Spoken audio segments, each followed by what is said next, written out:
Shkurtimisht, javën e parë ne folëm mbi raportin e ngushtë që besimtari duhet ketë me Allahun xhaleshanuhu.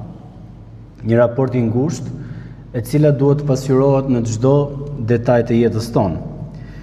Ndërkohë sot, inshallah, do të trajtojmë çështjen që edhe kjo ka të bëjë me moralin islam që duhet jetë i pajisur besimtari, që ka të bëjë me raportin e ngushtë të marrëdhënies së besimtarit musliman me profetin Muhammed sallallahu alaihi wasallam.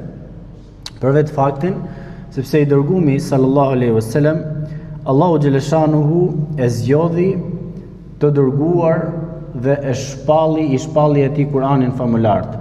Siç në këtë dynja janë shpallur deri në 125.000 profet për t'i udhëzuar njerëzit, për t'i orientuar tek e drejta, kështu kjo shpallje zuri fundin dhe u vulos me dërgimin e Muhamedit sallallahu alaihi wasallam. Sepse qëllimi i profetëve nuk është gjë tjetër, vetëm që të sjellin në praktikën njerëzore atë çfarë kërkon urdhëresa hyjnore. Të sjellin në praktikën njerëzore atë çfarë kërkon urdhëresa hyjnore, që ne si njerëz ta shikojmë tek një njeri prej nesh, por i zgjedhur prej Zotit me shpallje dhe me anë të shembullit të tij ne të afrohemi tek Allahu subhanahu wa taala. Allahu këtë e ka treguar në Kur'an për profetin alayhi salatu wasalam, ku thotë wa innaka la'ala khuluqin adhim. Nuk ka diskutim që ti o Muhammed je në gradën më të lartë të moralit. Dhe për të na u drejtuar neve si besimtar që besojmë Allahun, të dërguarin e tij dhe botën e përtejme, Allahu thot po ashtu në Kur'anin famulart, laqad kana fi rasulillahi uswatun hasanatun liman kana yarjullaha wal yawmil akhir. Me të vërtet, ne kemi dërguar dhe kemi dhënë shembullin më të mirë për t'u ndjekur tek profeti Muhammed, tek i dërguari Rasulullah sallallahu alaihi wasallam, dhe ky shembull për t'u ndjekur është për ata të cilët besojnë Allahun dhe ahiretin. Pra kush beson Allahun dhe ahiretin dhe është i bindur që do të takojë Allahun xhaleshanu, do t'i japi llogari para tij, mos të gjej shembull tjetër në jetën e kësaj bote, përveç se shembullin e jetesës së profetit sallallahu alaihi wasallam, të mësoj për jetës së tij, ta bëj praktik dhe të afrohet me Allahun xhaleshanu sa më shumë, sepse ky shembull, ky stil jete është ai stil jetese që e shpërblen në këtë botë dhe do të kultivoj pikërisht sevapet, do të përfitoj sevapet para Allahut xhaleshanu ditën e gjykimit.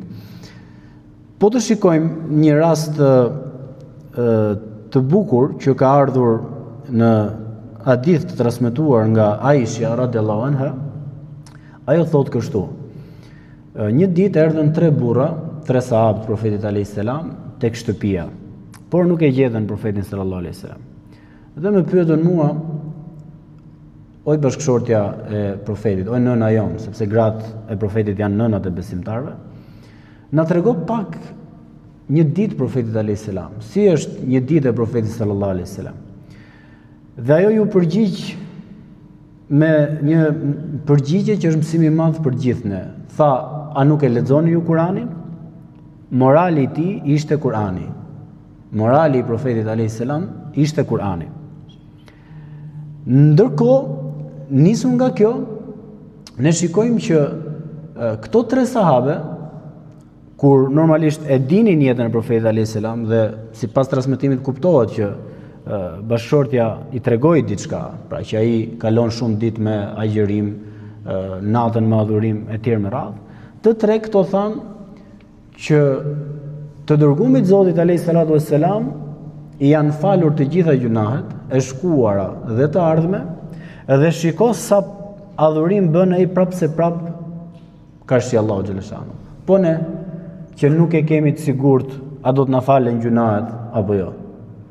Atëherë të 3 në praninë të bashkëshortës profetit alayhis salam dhanë besën që ideja për të shtuar diçka në adhurimet e tyre që të afrohen tek Allahu xhaleshanu me mendjen e tyre. Kjo është shumë e rëndësishme, me logjikën e tyre.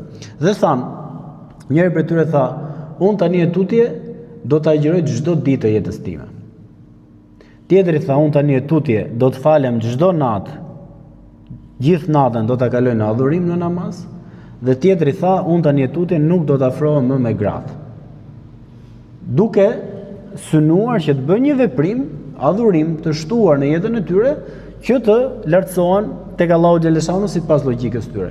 Kur vjen Muhamedi alayhis salam në shtëpi dhe ja tregon Aisha radiallahu anha këtë ngjarje, atëherë profeti alayhis salam nxehet shumë, sa që thot është skuqur nga mlefi, nga zemrimi momental që e kapi atë nga kjo situatë që ati ja përshkroi bashkëshorti i tij. Dhe thuhet në atë transmetim që doli jashtë shtëpisë dhe kërkoi to 3 persona. I gjeti të ulur thot pranë qapës. Dhe i drejtohet, ju thot jeni ata të cilët thatë kështu dhe kështu. Po i thanë dërguesi Allahut për shkak të sebebit që e treguan. Profeti i kundërshtoi, tha, dëgjoni, tha. Nëse ka një njeri më të devotshëm ndër ju, ai jam unë. Por unë jam ai i cili një pjesë të natës e kaloj në gjumë, një pjesë të natës e kaloj me namaz. Unë jam ai i cili që një pjesë të natës e kaloj me bashkëshortet e mia dhe një pjesë të natës përsëri ja dedikoj Allahu xhaleshanu në adhurim. Unë jam ai i cili ka ditë agjeroj dhe ka ditë të cilat nuk agjeroj. Dhe tha, kush largohet nga suneti im, ai nuk është prej meje. Pra kush largohet nga suneti im, ai nuk është prej meje. Dhe kjo fjali të dashur besimtar është një fjali që me anë të kësaj fjalie fillon raporti jon në marrëdhënien me Muhamedit sallallahu alaihi wasallam. Pra kjo fjali duhet mbesi në mendjen tonë.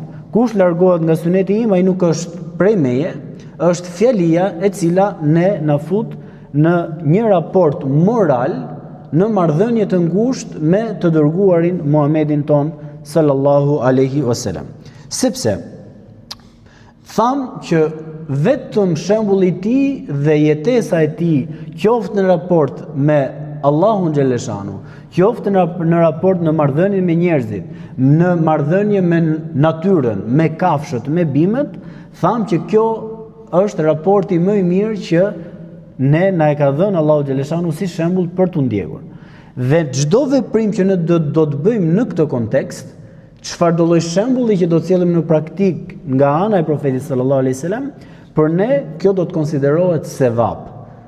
Do të fitojmë një sevap sepse ne po e ndjekim profetin alayhi salatu wasalam për hatër të dashurisë që kemi ndaj Allahut xhaleshanu wa xhala xhelalu.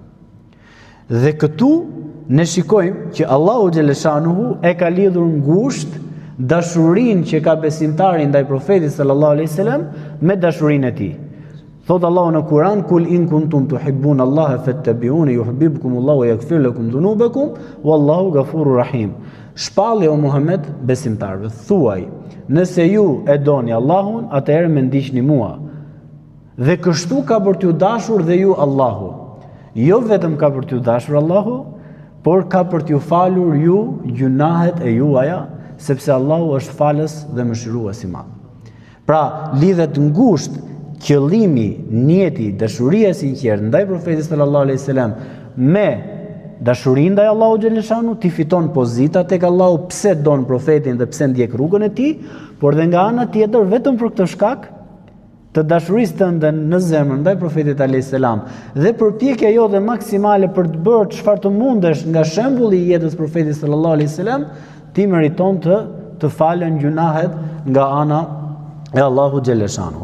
Edhe këtu kjo më pas shtrihet në përditshmërinë tonë se si ne do ta ruajmë këtë raport të dashurisë me profetin sallallahu alaihi wasallam. Dhe një nga raportet më të ngushta të tregueshmërisë së dashurisë që ka besimtari në zemër për profetin Muhammed sallallahu alaihi wasallam është salavati. Salavati, Allahumma salli ala Sayyidina Muhammad, është treguesi që tregon dashuri që ne kemi për profetin Muhammed sallallahu alaihi wasallam. Salavati do të thotë ti të bësh dua për profetin alaihi salam. Të kërkosh që Allahu ta mëshiroj, ta fal, ta bekoj, ta lartësoj. T'i japi mëshirën e tij, t'i japi të mirat e tij. Në ahiret ta lartësoj në vendin më të veçuar, në makamin Mahmud. T'i japi atij wasilen që ne bëjmë duan në duan e ezanit. pozitën më të lartë në xhenet që do të jetë vetëm një person dhe ai është profeti alayhis salam. Kjo do të thotë të dërgosh salavate mbi profetin Muhammed sallallahu alaihi wasallam.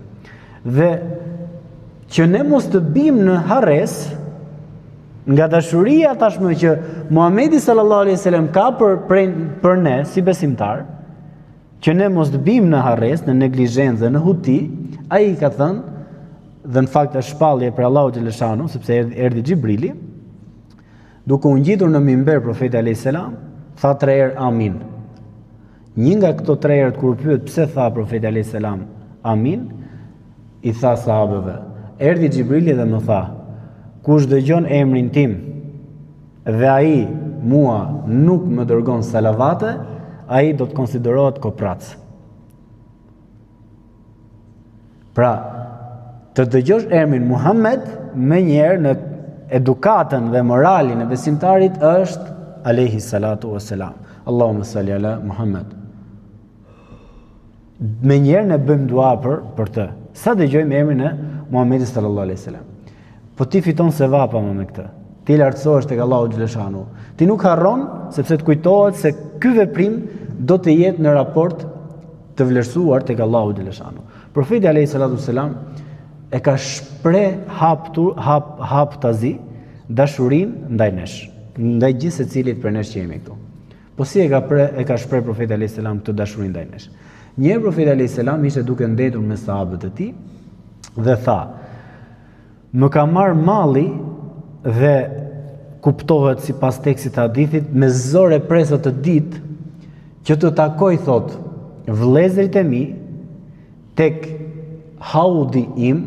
Haudi i profetit alayhis salam është oazi, është një liqen i madh që ta kuptojmë në ditën e gjykimit, para se njerëzit të futen në xhenet, do të pinë prej këtij oazi, do të lahen nga ky oazi i profetit alayhis salam.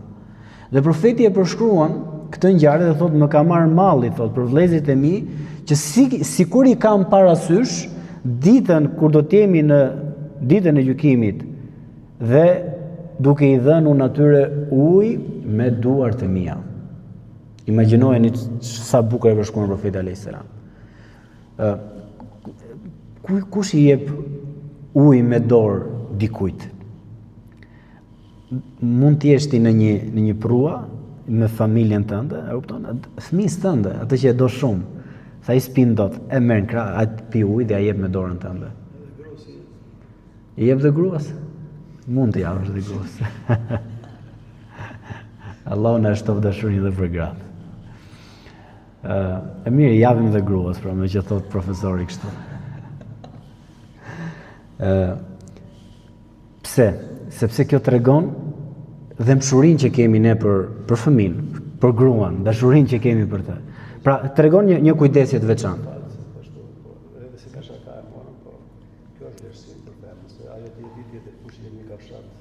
Po, Allahu të shpërblet. Po, shumë e drejtë.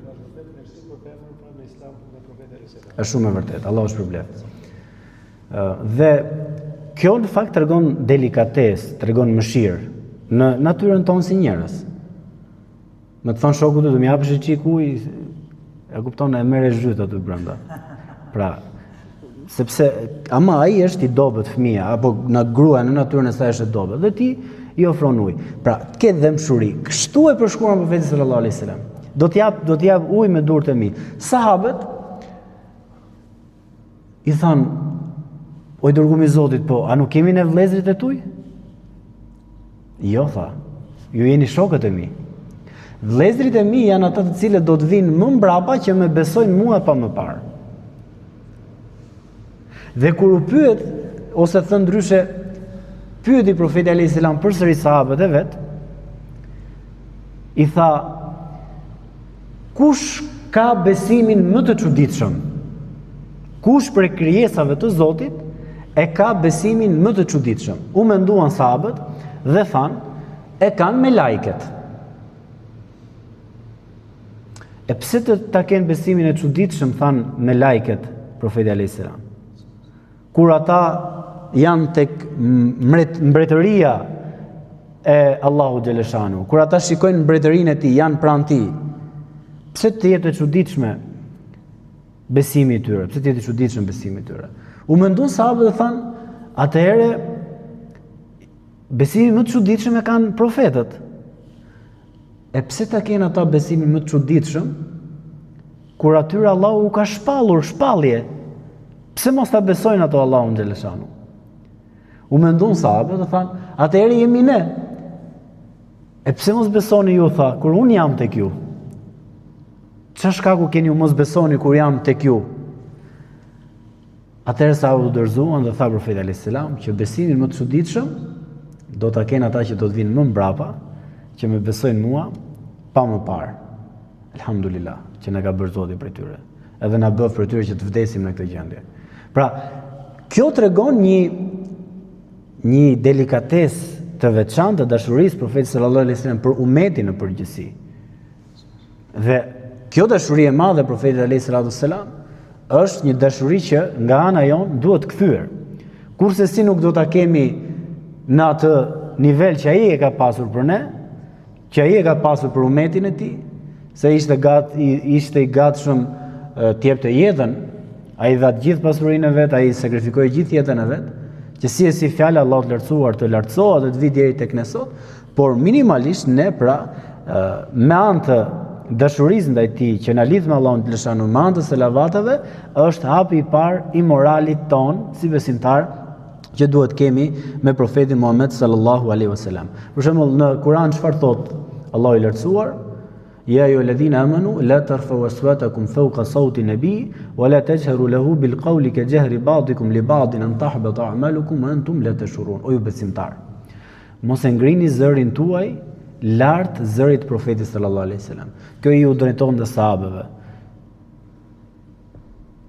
Dhe mos e thirrni Muhamedit alayhis salam njëjtë siç thrisni ju njëri tjetrin, se kështu ka për t'ju zhvlerësuar Allahu punët e juaja. I mësoi edukat Allahu sahabëve. Profeti alayhis salam kur takoi me sahabët në fillesa para këtij ajeti, sahabët kishin dëshirë të flisnin dhe ngrinin zërin shumë. Ai sa fillonin flisnin ata dhe profeti s'fliste më. Mos e ngrini zërat e juaj lart zërit profetit sallallahu alaihi wasallam. Dhe mos e thrisni atë siç thrisni njëri tjetrin. Pra, siç në fillim duke ardhur dhe duke edukuar dita ditës e thrisnin o Muhammed sallallahu alaihi wasallam, thomin ne. Po ato e thrisnin siç thrisnin njëri tjetrin. Ndërkohë Allahu i edukoi ti thrisni ja Rasulullah. O i dërguar i Zotit. Jo në emër. Dhe këtu fillon edukata e parë e sahabëve me profetin alayhis salam. Po ne si mund ta kuptojmë këtë ajet? Ne mund ta kuptojmë këtë ajet kështu. Në momentin që ne përballemi me një hadith profetit sallallahu alaihi wasallam, ka fol profeti alayhis salam, është dëgjuar zëri i profetit alayhis salatu wassalam, nuk duhet që zëri jon të dali më lart se ai hadith. Do thotë mendimi jon nuk duhet të jetë mbi atë hadith. Pra, nuk na intereson më mendimi jon, qasja jon, kur kemi argumente të qarta nga profeti Muhammed sallallahu alaihi wasallam. Se zakonisht ndonjëherë kundërshtojnë njerëzit nga padituria e tyre. Jo po s'është kështu, jo po mund të jetë kështu. Ka ardhur teksti i qartë nga ana e profetit alayhis salam dhe ne obligohemi që ta dëgjojmë atë tekst, ta pranojmë, të bindemi dhe mos ta kundërshtojmë. Se nëse e kundërshtojmë, Allahu na ruaj, automatikisht kundërshtojmë të dërguarin e Zotit, Muhamedit sallallahu alaihi wasallam. Pika e dytë, 3 pika kemi me lehtë Allahu të lartësuar. Pika e dytë është e kam quajtur pangopsia për ta njohur Allahun e lartësuar. Pra, mos të ngohpesh me diturinë që të afron me Allahun xhaleshanu, që ta njohësh Allahun xhaleshanu. Profeti Muhammed sallallahu alaihi wasallam u fut një herë në xhamin e tij dhe sahabët ishin ndarë në 2 grupe. E supozojmë majtas djathtas. Grupi i një krahu po lexonte Kur'an. Gjithë secili kishte Kur'an, lexonte Kur'an, bënte dhikr me zë. Ishin të specifikuar në dhikr.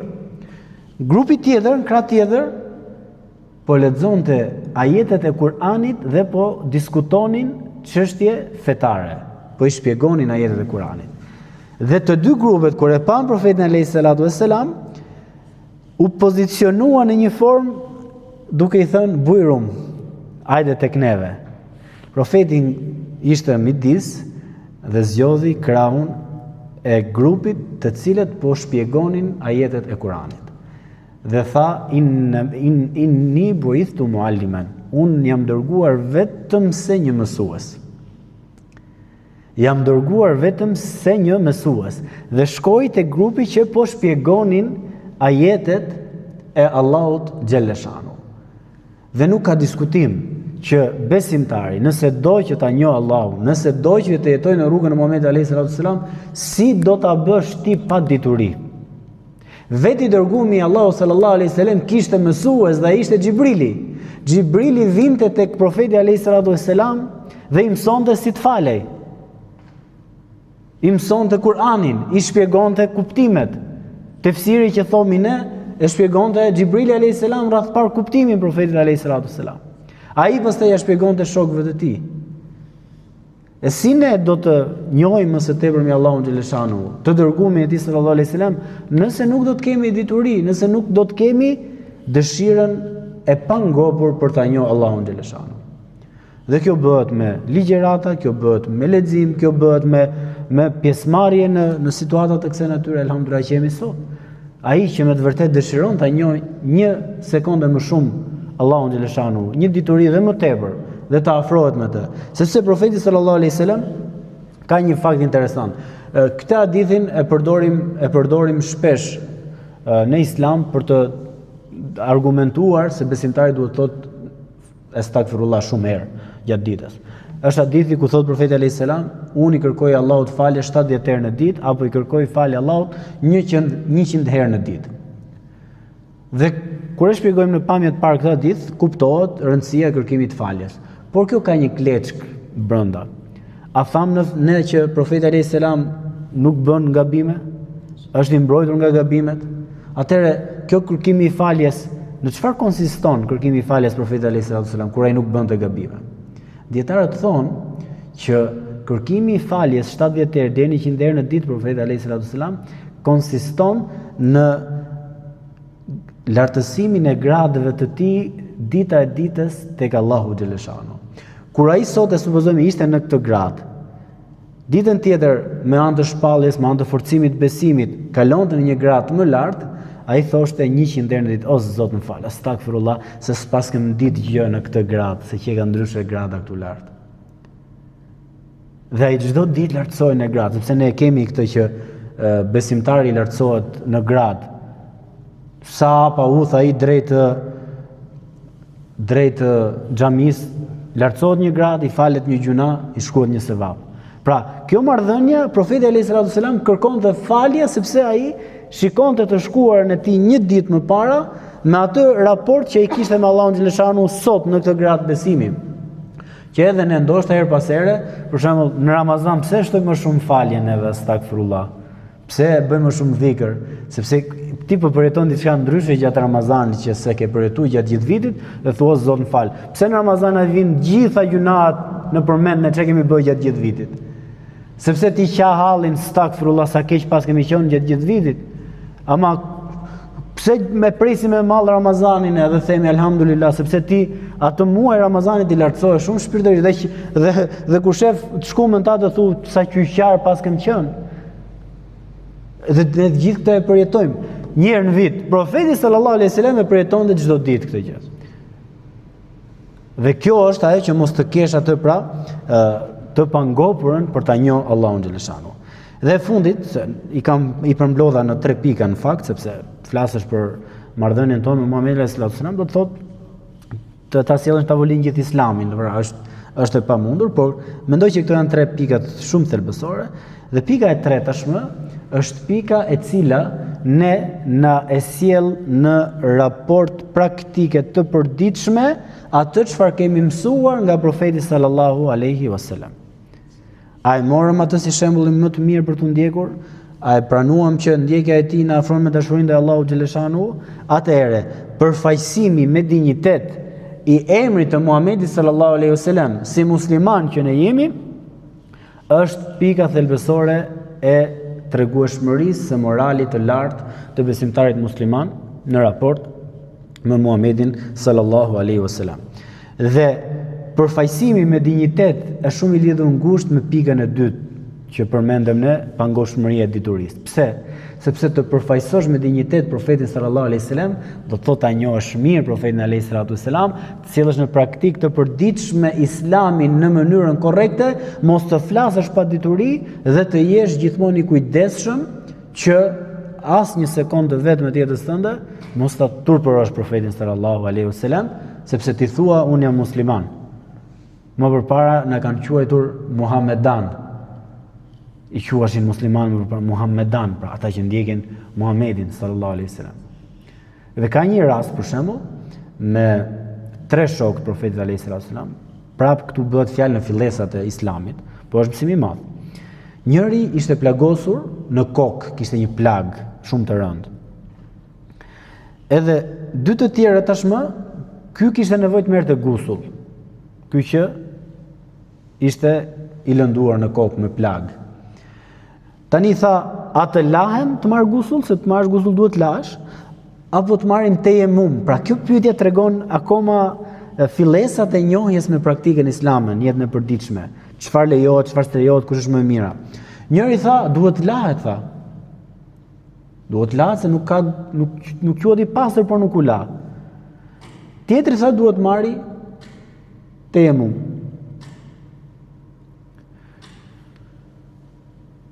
Në fund fare fitoi argumentin, debatin, ky që tha duhet lahet. U la personi, shkak i dëpërtimit të ujit në plag, ai vdiq. Kur erdhën ke profeti sallallahu alaihi wasallam, ja shpjeguan situatën, profeti alaihi salam ne vrikoset shumë. Dhe tha qateluhumullah. E vranta që i vrafta Allahu. Disa fjalë rënd. Ai do të mjaftonte të merrte tejemum, tha.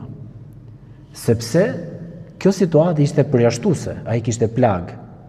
Ai do të mjaftonte të merrte tejemum dhe e vran për shkak të ignorancës së tyre.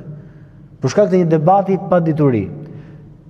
Mjafton dhe këtu thot profeti alayhis salam, le ta dinë dha që armiku kryesor i ignorancës është pyetja.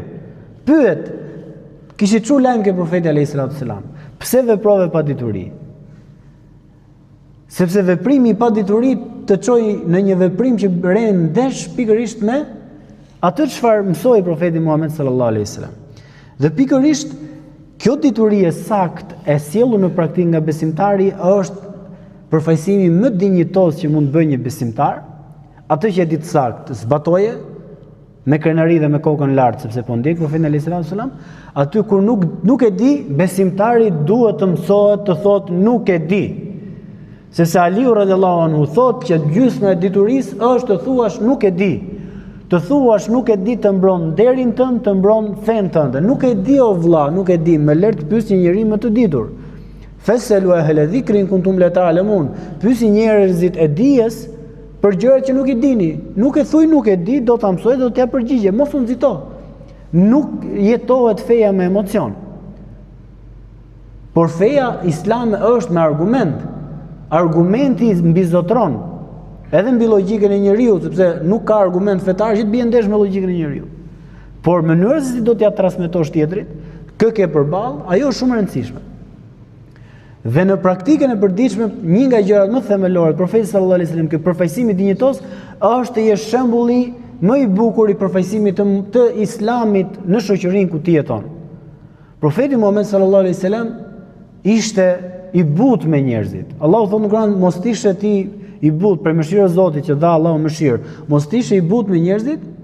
Allahu thotë lan fadu min hawlik, do të largoheshin prej teje njerëzit. Lau kunta fadhal ghalidhal qalb, nëse do t'ishe i rrept që me të vërtetë i bërtisë njerëzve, do të imponoshe këtë fe, do të largoheshin njerëzit prej teje, por ti ishe i but si shkak i mëshirës së Allahut te lëshanu. Tani profeti thotë për shembull Bashiru wala tunafiru. Yasiru wala tu'asiru. Përgëzoni njerëzit dhe mos bëni njerëzit që ta urrejnë fen, lehtësojeni njerëzve dhe mos thoni gjëra që t'ja vështirësoni njerëzve fen.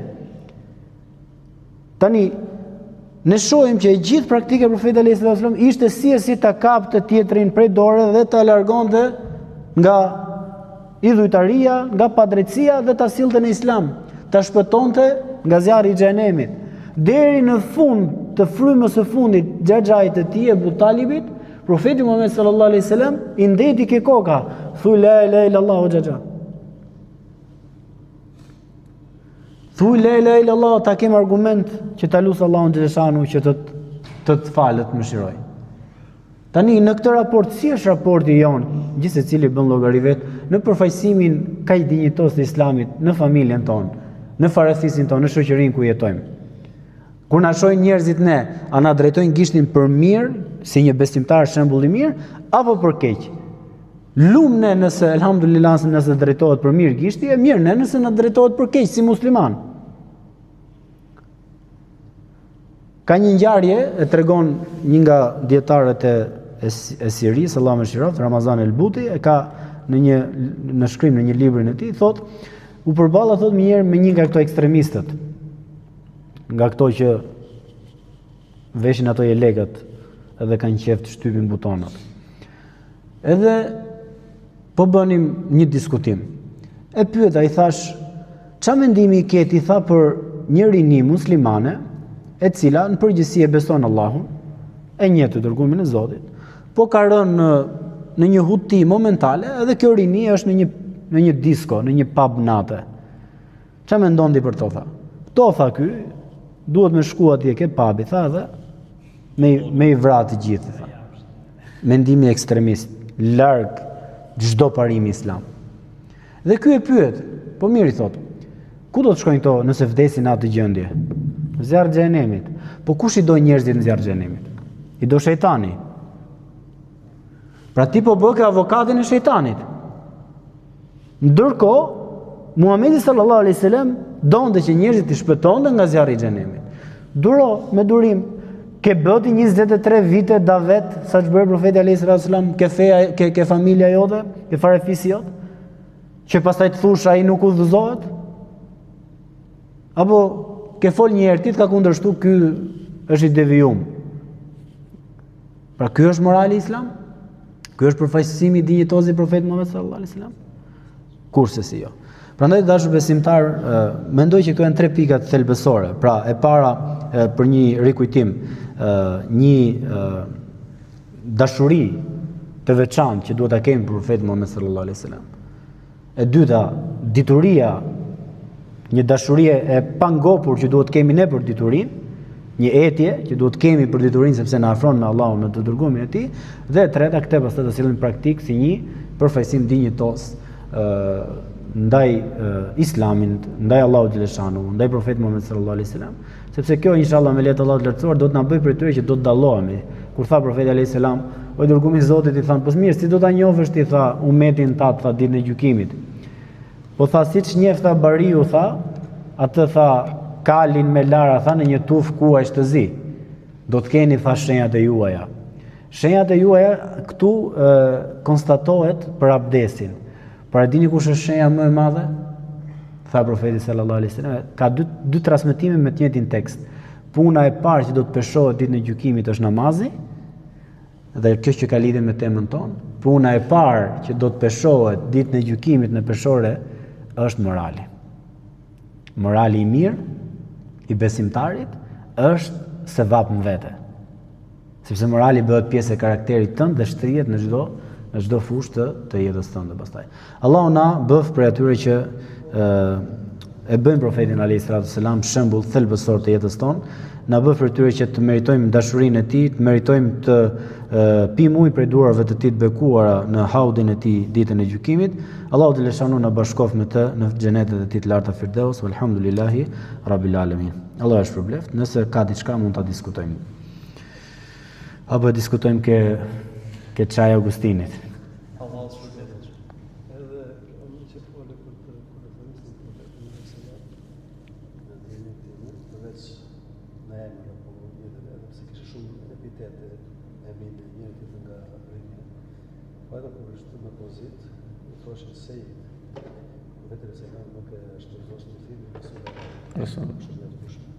Nuk e Po, ideja nuk e ka pranuar lartësimin dhe glorifikimin e tepërt. Ja, profesori tha këtë, që profeti sallallahu alajhi wasallam edhe kur i drejtoheshin sahabët me epitetin Sejid, zotëria jon, nuk e ka pranuar. Pra ka thënë që më thrisni Rasulullah, sepse ai nuk e ka pranuar glorifikimin e tepërt.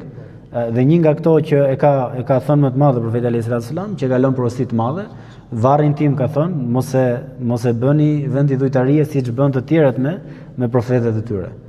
Sepse ai zgjodhi të ishte rob i Allahu xhaleshanu, pra dhe jo një njeri përtej asaj çfarë shenjtërohet më tepër se ç'duhet pastaj nga mendet njerëzore. Allah shpërbleft profesor. Allahumma salli ala sayyidina. Zoti ju shpërbleft.